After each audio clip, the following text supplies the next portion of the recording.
Joining us in our Zoom connection this morning from the 58th District Court, it is Chief Judge Brad Knoll joining us on the Zoom connection. Brad, good morning and welcome back to WHTC. Good morning, Gary. It's great to be back. I hope you can hear me all right. Yes, I can hear you just fine. You can hear us as well. Right. And when I say us, our listeners can have conversation with you by calling 395-1450, 395-1450. Let me begin the discussion with a legal term that is not really in a sense a term that might be used in a court of law, but it is to a certain extent used, especially with our elected officials. Explain, if you can, Brad, the term censure and what does that really mean and what impact does it really have on someone who may be censured? My understanding of the term censure is it is generally a proclamation or resolution by a legislative body, Congress, legislature, or local legislative bodies. It doesn't have the force of law, but it's simply a resolution by that legislative body that condemns the behavior or statements of a member of that body. Depending on the legislature, depending on the rules of the legislature, the process could eventually involve removal. And I think we saw that a few years ago with legislators from Lapeer and Allegan County. But a censure in and of itself is simply a resolution of strong disapproval by the legislative body of the activities of one of their members.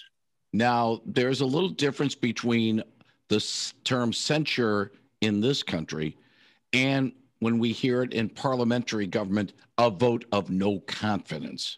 Usually when you get a vote of no confidence, it means it's changed to government time. Here, a censure, it's not exactly an eviction, but it's definitely strong disapproval.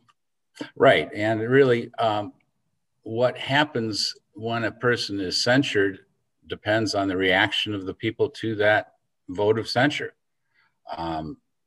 Probably the most famous vote of censure by the U.S. Congress involved late Senator McCarthy from Wisconsin during the McCarthy era.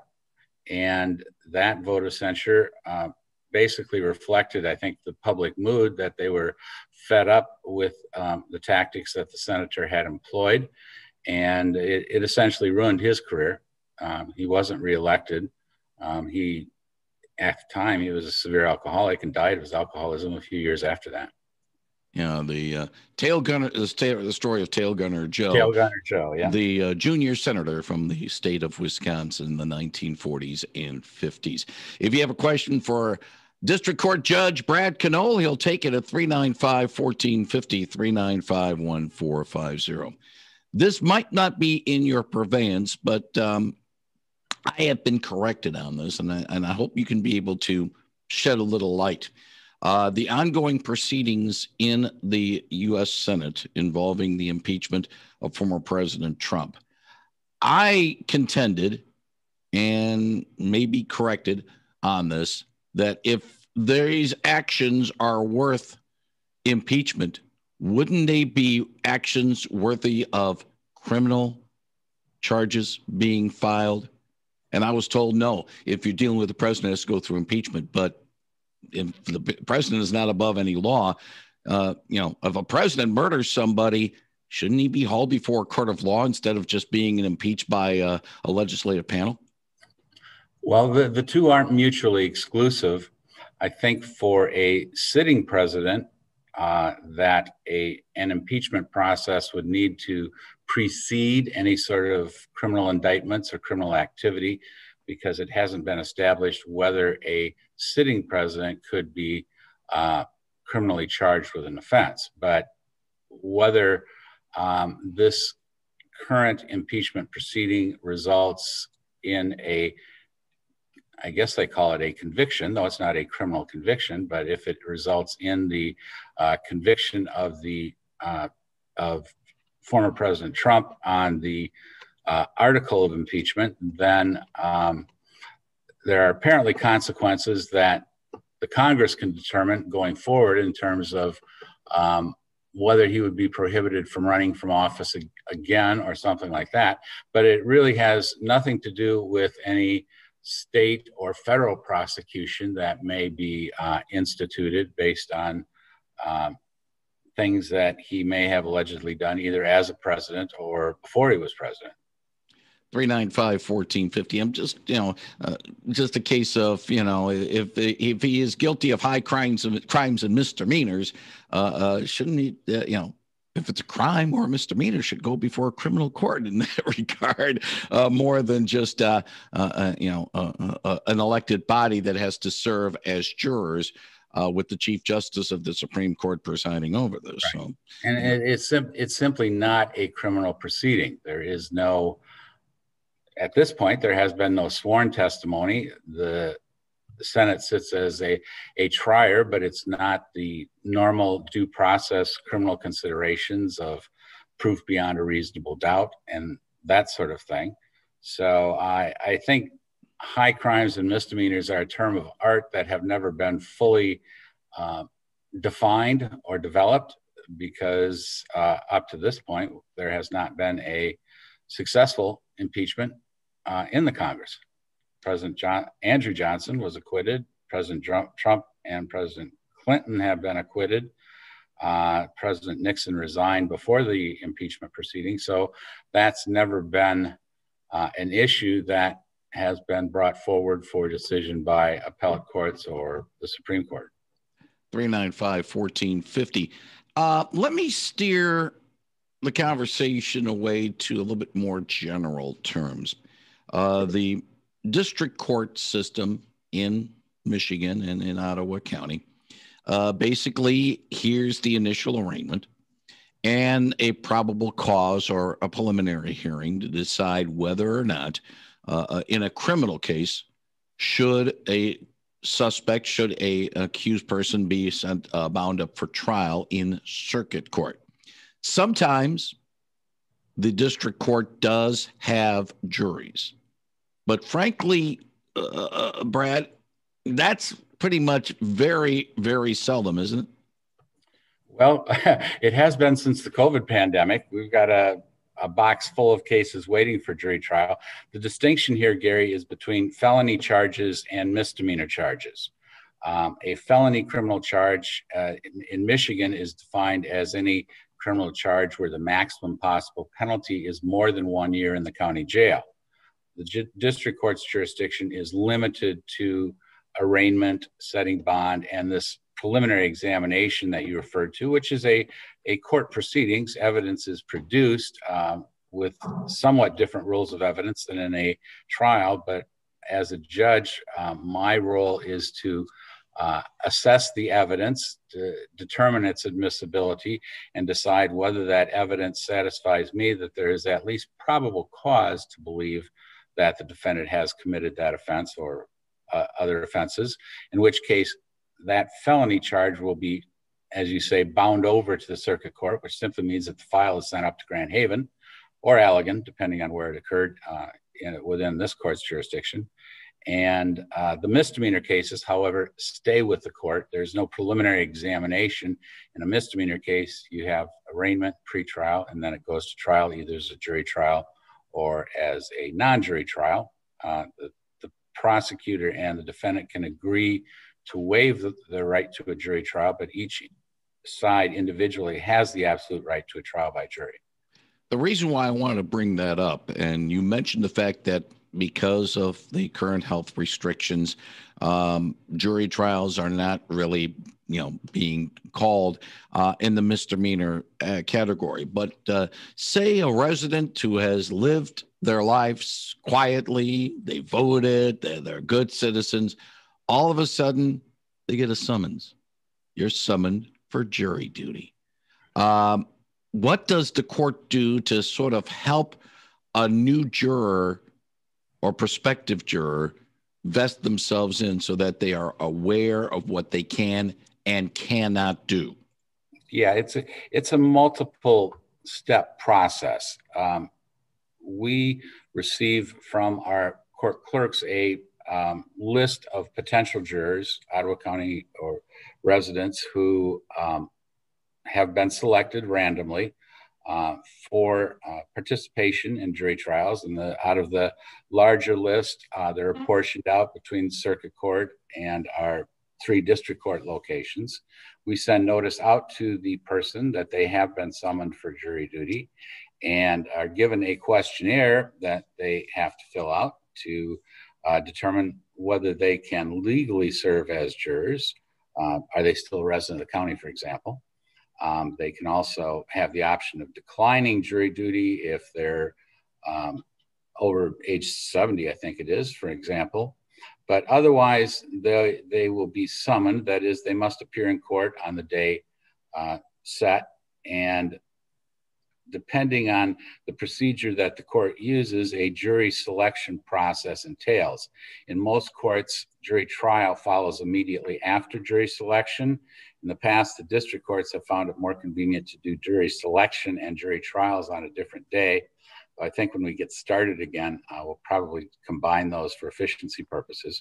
So the jury selection process involves, say, a group of, in the district court, maybe 20, 25 people being seated in the courtroom. Their names are then called randomly out of a shoebox, literally, and they take a seat in the jury box, and then they are questioned by me and the prosecutor if it's a criminal case, or by the plaintiff if it's a civil case, and the defendant to determine whether they are able to sit as a juror in the case.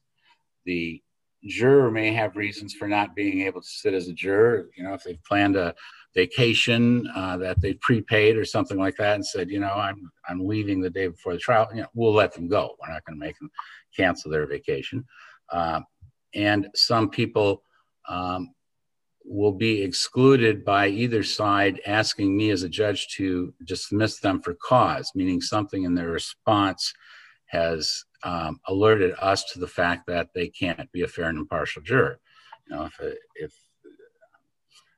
you know, a good example being in a driving with license suspended case, some jurors will say, well, I don't think a person needs a driver's license to operate an automobile, and I'm not going to follow your instructions on that particular thing. So yeah, the prosecutor is going to move to dismiss them, and they will be dismissed.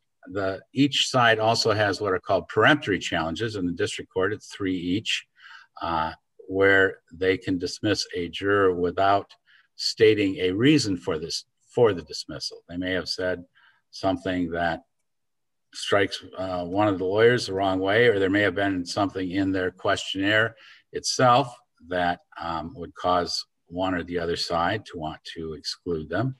If they've been victims of a similar offense or something like that, that would usually be basis for dismissal. And usually that'd be dismissal for cause. But if not, then the parties could exercise one of their 3 peremptory challenges.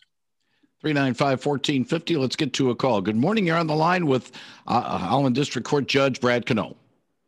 Yeah, Judge Knoll, wondering, you were talking about how evidence is presented and if a trial would go forward, I believe, to, you know, if some things were, it was worthy of a trial. In regards to President Trump submitting, I think, 60 lawsuits over fraud and other things with the election, and having most of them, 59 of the 60, if not more, were dismissed. And a lot of the criticism that is heard from people who comment on is that he never got to present his evidence to a jury. So therefore, he really was being short-shrifted, and it wasn't fair to him. So comments on that. Was it fair regarding how evidence was presented for a potential fraud and how they were all dismissed? All right. Well, Appreciate the call. Thank you. Go ahead. Yeah, it's a good question, and I'll try to sort of compact it a little bit. If you're talking about civil proceedings, and I think that's what we're talking about with former President Trump, the courts have the power to dismiss cases on motions filed by either the responding people, the defense, or the plaintiff moving for summary disposition stating that no defense has been stated. So frequently gets to the point where no actual sworn testimony has been presented. Here in the district court, we call those motions for summary disposition. The parties will file affidavits and briefs stating the law and say, defendant hasn't stated a defense to this cause. Most simply, in the district court context, a person who's being sued for an unpaid bill, credit card bill or something like that, who writes an answer to the court that says, I acknowledge this bill, but I just can't afford to pay it right now. Right. So that's not a defense. So the plaintiff will likely file a motion for summary disposition to dismiss the case. And sometimes a person will file a complaint where they filed in the wrong court or haven't stated a cause of action that the court has jurisdiction for. Then the defense can come in and file a motion to get the case dismissed. And that's before any evidence is received. If the case goes to trial, that's when you get to the evidentiary stage of the proceedings, where witnesses are sworn, exhibits are admitted, and person has the opportunity to be fairly heard through the giving of evidence. So I hope that answers your question in terms of why many of these lawsuits did not reach the evidentiary stage. It was simply because motions were filed ahead of time saying the parties failed to state a claim, the parties failed to back up their claim with any credible evidence. And I think you'd probably have to look at each court's opinion individually to see what it was that had those cases knocked out. Brad, I just want to follow up on one more thing about jury's duty and jury selection. In Ottawa County, if someone is tapped on the shoulder, figuratively, to be reporting for jury duty, is it a case of a certain period of time they need to be available for juries, or is it on a case-by-case basis? Well, that's normally here in the district court, we summon jurors for quarterly terms, January, February, March, for example, and we will notify them of the date that they would need to be here for a jury selection process when we were doing it that way, which was always the first Friday of the month. And then they would know when they appeared in court, if they were selected as a juror, the date and time that they would need to be available for a jury trial. In the past, we've been able to limit the obligation of the jurors to usually no more than one trial a month, and let them know as far in advance that of that date so they can make arrangements. And a lot of these cases resolve themselves prior to the jury trial date. So we would let them know if that happens, and that we also provide a number for the jurors to call the evening before the trial and we'll have a message for them confirming whether or not they need to be there the next day. Let's get to a call before we end the segment. Let's not have a call. I'm sorry there. I thought we had somebody willing to chat with us, but we'll have open line following the 10 o'clock news. I've said this before in Detroit, because we have a lot more need of juries for many different situations. They had one trial, one day. If you're called for jury duty, you serve one day or one trial, and that's it. Your obligation's done for the year. Of course, in my situation, what's your name? Gary Stevens. You know, blah, blah, blah. And I says, my dad is working in another part of the recorder's court. Oh, as a Detroit police officer. Oh, thank you, Mr. Stevens. You are excused. And it's not always the case that a police officer will be excused from jury duty in a criminal case, but I think conventional wisdom suggests that it's probably a bad idea for a defense counsel to leave a police officer on the jury, particularly if they're familiar with any of the parties involved. We've actually had a federal judge sit in the district court jury about 15 years ago. So we judges aren't exempt. I was called for jury duty. I think the second month I was on the bench, I was called for jury in circuit court. And I I consulted with Ed Post, the chief judge, and he said, well, we don't want to take you away from your docket, so you will send me a letter requesting to be excused from jury duty, and I will grant your request.